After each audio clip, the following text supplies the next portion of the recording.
in the 1960s, everyone used to be singing about something, didn't they? Protest songs. Bob Dylan. Yes. Isn't the world terrible? Hardly a day went by without a protest song in the 1960s.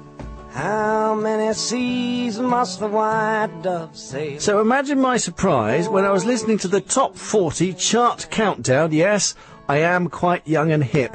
And at number 25, well, this. This is a song for anyone who's currently spending their leisure time trying to get their bank charges back. Rubbish. It's a long, hard road, and I wish the best of luck to you.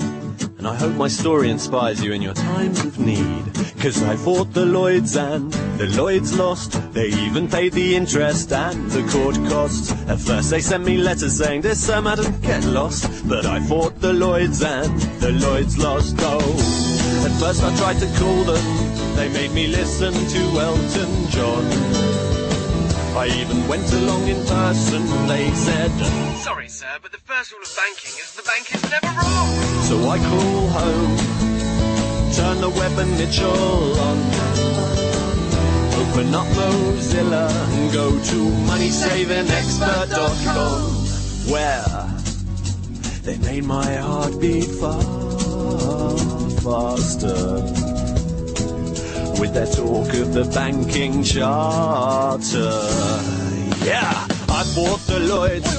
I could have had Barclays, and I've noticed HSBC has been getting a little bit sarky. It's time us clients to alliance, and let's just show 'em who's boss, 'cause I didn't think I'd win, but guess what? Lloyds lost. I fought the Lloyds. Uh-oh. Number 25 in the Top 40 hit parade. Times they are a-changing. It's not just, of course, Lloyds. It's all of the banks who are on the back foot at the moment. Let's first of all speak to Dan, who is behind this fantastic song. Morning to you, Dan. Hi, John. Number 25 in the Top 40. How about that? Well, yeah, you say you were surprised, but imagine my surprise listening to Radio 1 yesterday. It was great. We were just driving to a gig in a van, and we had a really dodgy little radio that kept cracking out. So it was counting down from number 40, and we kept missing songs and going, "Oh no, maybe we missed it. Maybe it was 37." And yeah, it was great. It came on, and we couldn't really believe it. But yeah, it's been great fun. How did it all come about then? Well, basically, I went a few pence over my overdraft beginning of last year, and one of my friends told me that he'd got his money back, and so I started doing a bit of research. Well, I say research, I just Googled it, basically. And the first website that came up was this Money Saving Expert website, and they give you all the templates and stuff like that, template letters. And in a way, more importantly, there are loads of people on the website who just, once they've reclaimed their money, they stick up a little message saying, "Yeah, I've claimed this much back from someone, from whichever bank it is." And that kind of gives you the confidence to sort of send out these letters, because, no one likes sending letters off to appeal against parking fines or bank charges or anything like that. You never really believe anything's gonna come from it, kind of thing. But if you've got a few people who are standing up and going, "Yeah, I've done it, and they gave me my money back," then it just kind of encourages you to see it through and spend the hours that it takes to get through their layers of bureaucracy, etc. Now, it's one thing to claim your money back, another one to pen a song which charts at number 25. Yeah, it's been a completely surreal last few weeks, I have to say. But I mean, I think if anything, it's just been a lot of people have bought the song. It's doing really well, and it's just because there are a lot of people out there who have reclaimed their bank charges. Runs into the millions, and it's £1 billion of charges they think have been put on hold since the court case has been announced itself, kind of thing. Yeah. I mean, it affects a lot of people, and I think a lot of people just, they're kind of amused by it and amused by the video on that we sort of the band did together on and stuck up on YouTube, and it's all very kind of cheap and cheerful, but I think they appreciate the sentiment, which is just me standing up and going like, "Look, I've done it. Hopefully you can too," basically. Well, it's clearly struck a chord with many people. Do you think it will go higher?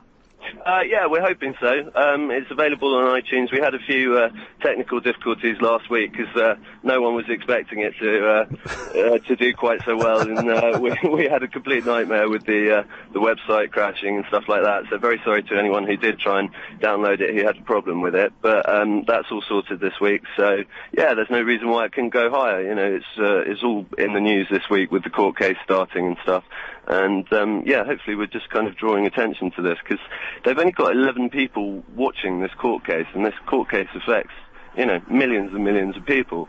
Yeah, hopefully people will make sure that it's taking place under full public scrutiny. Well, listen, Dan, the modern day protest song is alive and well. Good on you, and thanks for sparing the time and talking to us. That's Dan from Oystar.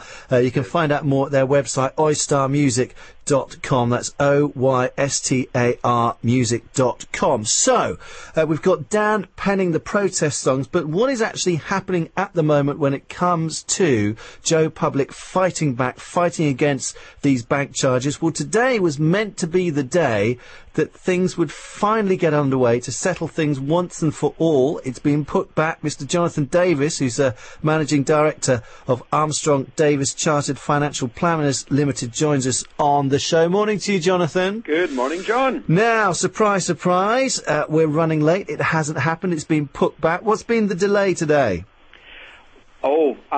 I couldn't tell you what's been the delay today, but there's no doubt that there's a clear problem with charges. The banks effectively admitted it in many ways by simply repaying people who complained last year, sometimes thousands of pounds.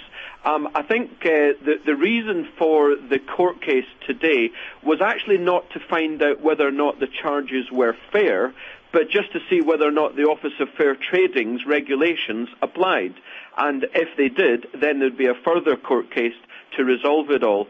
No doubt there's some kind of legal technicality going on. Sure. Well, hopefully they will get underway Wednesday, we're hearing now. And this is of huge significance because, am I right in thinking all the claims at the moment are now on hold? Yes, they've been on hold for a number of months. The Financial Services Authority, which is yet another quango, the regulator of banks, allowed the banks to put all the complaints on hold a few months ago, pending the test case.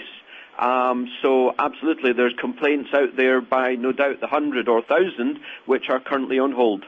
Absolutely. I mean, why is it so significant, this green light which we're all waiting for? Oh, well, because some of the banks, and you know, it applies to pretty well all of them. I mean, the record there, which I think is absolutely stormingly funny, I think it's tremendous. It'd be great to go to number one, but we'll see how it goes. It mentioned a number of banks in the record, but the fact is it's pretty well all the banks.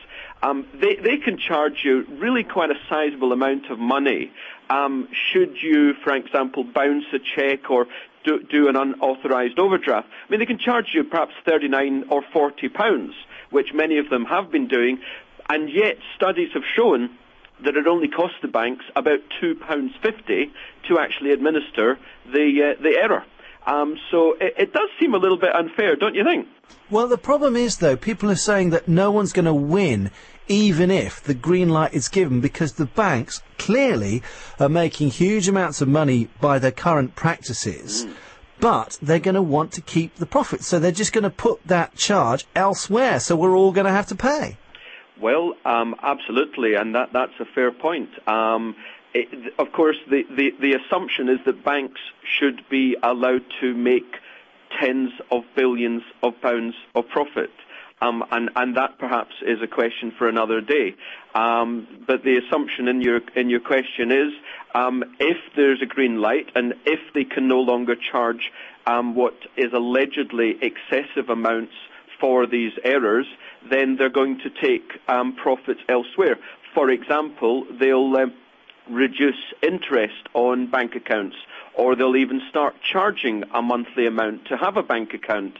Well, then it will apply to absolutely everyone in the land, even if your accounts are always in credit. So who's going to sit down and say, right, banks can charge £10 or £5 for their admin and no more? Well, you know, it's not as crazy as you might think, because as a financial advisor, there have been many years, there have been investigations in how financial advisors can earn for what we do. And the Financial Services Authority, as mentioned earlier, is the super regulator for us and also the banks and building societies. So it could well be down to the FSA to undertake such a review. Are you optimistic this whole affair can be sorted out this year? Yes, I personally am. I'm not a lawyer, so I can't say for certain, but it took us about a year to get to this point. The expectation is, if it's confirmed that the Office of Fair Trading are right, that the banks are excessively that the rules do fall within what the OFT do, then in April then there will be a case as to whether or not the charges are fair. And yes, no doubt by the summer we'd have an answer on that. And I would say by the end of the year we'll know where we're going to be. Jonathan, thank you so much for joining us this morning. Jonathan Davis, who's a Managing Director of Armstrong Davis Chartered Financial Planners Limited.